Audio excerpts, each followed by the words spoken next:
Welcome in, everybody, to this NFL Sunday game day edition of the podcast. I'm Andy Herman. It's not a Packers game day, but it is still an NFL game day. And with all the positive COVID tests across the NFL this week, it is something that I am not taking for granted, and I am cherishing anytime there is NFL football. So I'm going to enjoy the full slate of games that's taking place on Sunday. But I don't have any time to mess around today because I'm going to be going through the Packers and Falcons injury report, and just reading the full list of names could probably take close to 10 minutes. So I'm going to jump in right away, and I'm going to go over not only those injuries, but how it could affect this game. Let's start with the Atlanta Falcons, and before we get to the actual players on their injury list, it's worth noting that A.J. Terrell and Darqueze Dennard are both already out. Darqueze Dennard went on IR earlier this week. A.J. Terrell is still currently on the COVID reserve list, so both of those players are going to be out on Monday against the Packers, which is already going to limit their secondary. And oh, by the way, their two starting safeties, Keanu Neal and Ricardo Allen,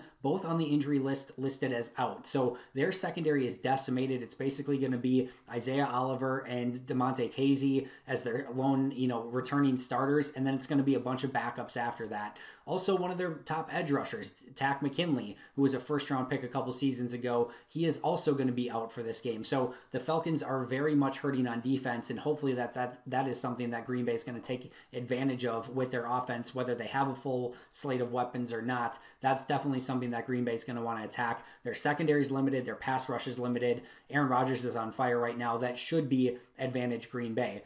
However, Atlanta's two wide receivers that have the ability to put up a ton of points against the Packers as well, Julio Jones, Calvin Ridley, both practice in limited fashion. Both are listed as questionable. So 5:45 on Monday. I know the game starts around 7:15, but 5:45 on Monday is what's really going to be worth keeping an eye on. Not only for the Packers injury report and who's active in that game, but which of these Falcons wide receivers are active. Are they both active? Are they both inactive? Is one or the other? That's going to be something that really is going to be important for this game. With the huge list of important injuries in this game, that 5:45 inactive list is going to maybe be one of the bigger deciding factors for this game an hour and a half before the game even kicks off. So keep an eye on Julio Jones and Calvin Ridley for the Falcons and see if they are active. Again, to recap, Keanu Neal, Ricardo Allen, Takk McKinley, all out. Darqueze Dennard and A.J. Terrell, their starting corners, already out for various reasons. So this is going to be something to keep an eye on for the Falcons with all of their injuries.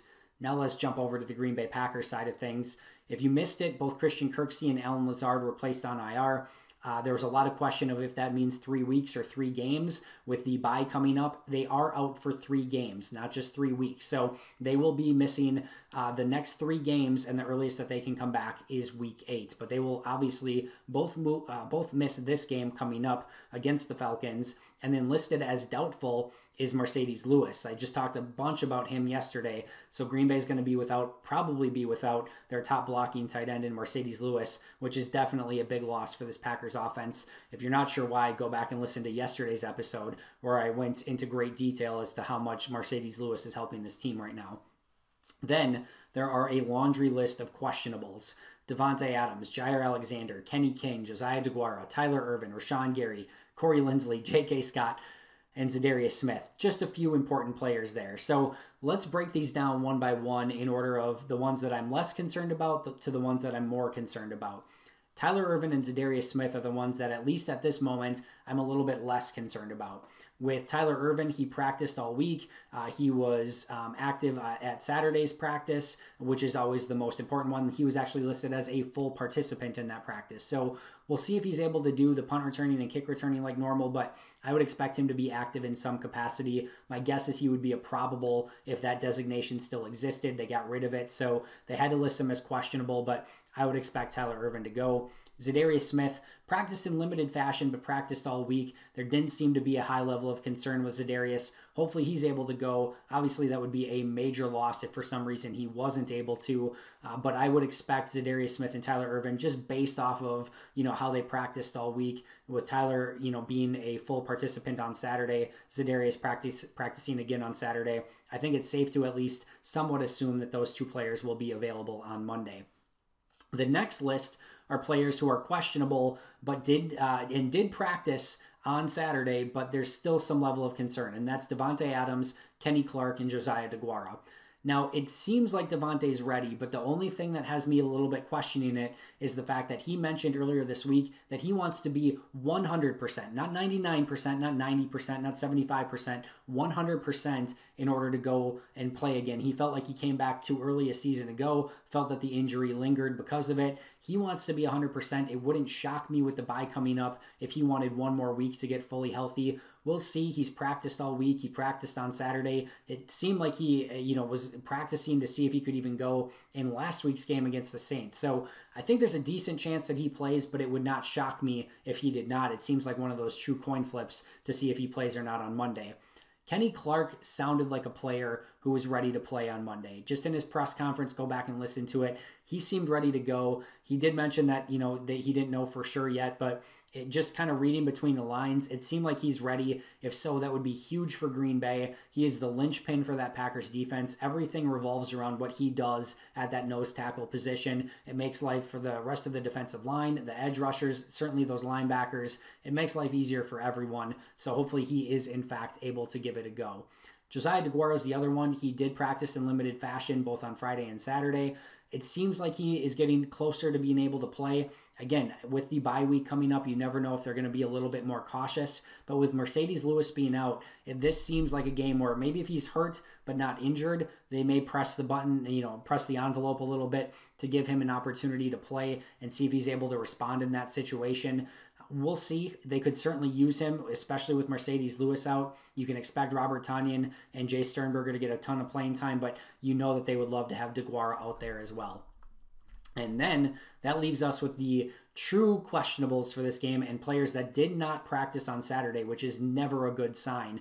And that's Jair Alexander, Rashawn Gary, Corey Linsley, and J.K. Scott. Certainly players of much importance on this game. Let's start with Jair Alexander.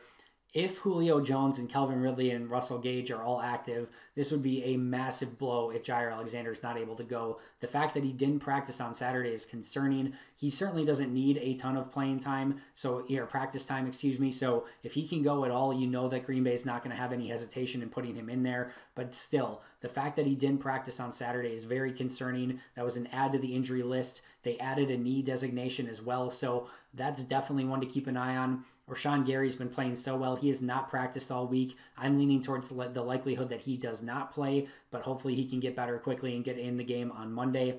Corey Linsley, again, also did not practice. He toughed through injuries last week. I think there's a decent chance that he gives it a go. But again, another one to keep an eye on as we get the inactives at 5:45 on Monday. And then J.K. Scott, one of the really interesting ones.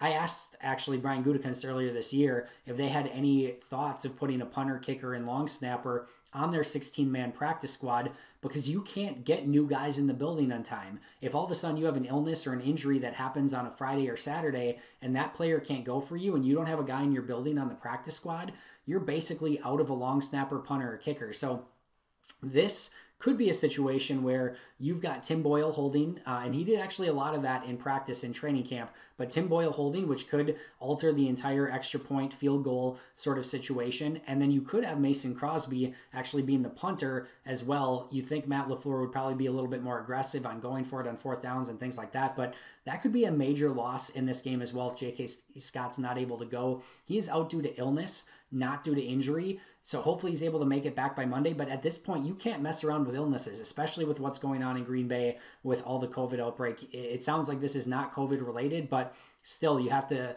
proceed with a ton of caution in those situations. So that's definitely another one that's worth keeping an eye on.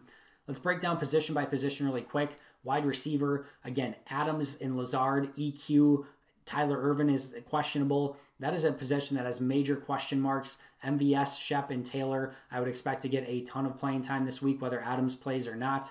If Lewis and De Guard can't go, look for Tonyan, Sternberger, and John Lovett to step up and play in their place. Corey Linsley, if he can't go, look for Lucas Patrick at center with Rick Wagner at right tackle and Billy Turner at right guard. If Kenny Clark can't go, look for Billy Wynn to be brought up from the practice squad again. Zadaria and Gary can't go, look for Tipa to be brought up, maybe Randy Ramsey to get some playing time and Oren Burks to get some time there as well. If Kirksey can't go, kind of same as last week, Summers, Barnes, Green, and Redmond. If Jair can't go, this will be a huge game for Josh Jackson. And if Scott can't go, look for Tim Boyle to hold and Mason Crosby to do punting as well. A ton to take in. Keep an eye out for those inactives. Make sure to check out our full episode of the Pack-A-Day podcast today. Thanks for joining me as always. And as always, go Pack Go.